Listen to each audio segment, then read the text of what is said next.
வணக்கம் நண்பர்களே, இந்த வீடியோவில் கோயம்புத்தூர் மாவட்டத்தில் அமைந்திருக்கக்கூடிய தேக்கம்பட்டி வனபத்ரகாளி அம்மன் திருக்கோவிலை பற்றி தான் பார்க்க போகிறோம்.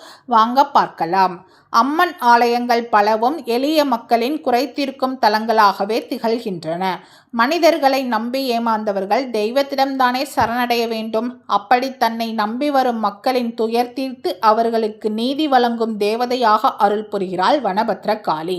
மேற்கு தொடர்ச்சி மலையடிவாரத்தில் பவானி ஆற்றங்கரையில் அடர்ந்த வனப்பகுதியில் அமைந்துள்ளது இந்த திருக்கோவில். கோவை மாவட்டம் மேட்டுப்பாளையத்திலிருந்து சுமார் 6 கிலோமீட்டர் தூரத்தில் அமைந்துள்ளது தேக்கம்பட்டி வனபத்ரகாளியம்மன் ஆலயம்.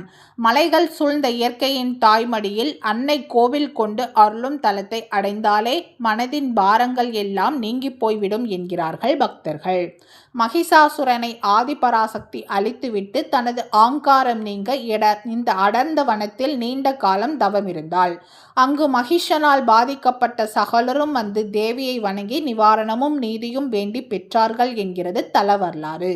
அடர்ந்த வனத்தில் அன்னை தவம் இருந்ததால் வனபத்ரகாளி என்றானாள்.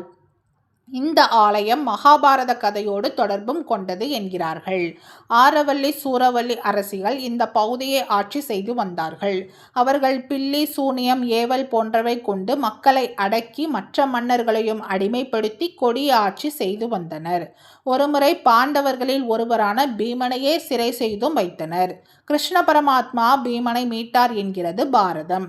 பிறகு பாண்டவர்களின் தங்கை மகன் அல்லிமுத்து தனது சாமர்த்தியத்தால் ஆரவல்லி சூரவல்லியை அடக்கி ஒடுக்கி மலையாள தேசத்துக்கு விரட்டினான் என்கிறது புராணம். அல்லிமுத்துக்கு மந்திர தந்திர மாயங்களை கற்றுக் கொடுத்து வெற்றியை அளித்தவள் இந்த தேக்கம்பட்டி வனபத்ரகாளி. அல்லிமுத்து உள்ளிட்ட பாண்டவர்கள் யாவரும் இங்கு வந்து தேவியை வணங்கினார்கள் என்றும் தலவரலாறு கூறுகிறது. இன்றும் தாங்கள் ஏதேனும் தீய சக்திகளால் பாதிக்கப்பட்டோமோ என்று அச்சம் கொள்பவர்கள் இங்கு வந்து வழிபட்டால் தீமைகள் யாவும் அகலும் என்பது நம்பிக்கை. கண் திருஷ்டி தீய கனவுகளால் துன்பப்படுபவர்களும் இங்கு வந்து ஆறுதல் தேடிக் கொள்கிறார்கள். வனபத்ரகாளி சுயம்பு மூர்த்தியாக அருள் பாலிக்கிறாள்.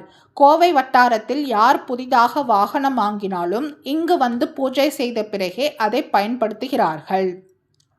விபத்துகளிலிருந்து காப்பதிலும் இந்த தேவி கருணை மிக்கவள் என்கிறார்கள். பகாசுரன் பீமன் ஆகியோரின் பிரம்மாண்ட வடிவங்கள் காவல் சிலைகளாக உள்ளன. குந்தி தேவி ஒரு குழந்தையுடன் காணப்படும் மூர்த்தமும் இங்கு அமைந்துள்ளது. பவானி ஆற்றின் படித்துறையில் விநாயகர் சன்னதி அமைந்துள்ளது. இவர் சாட்சி சொல்லும் கணபதி என்கிறார்கள்.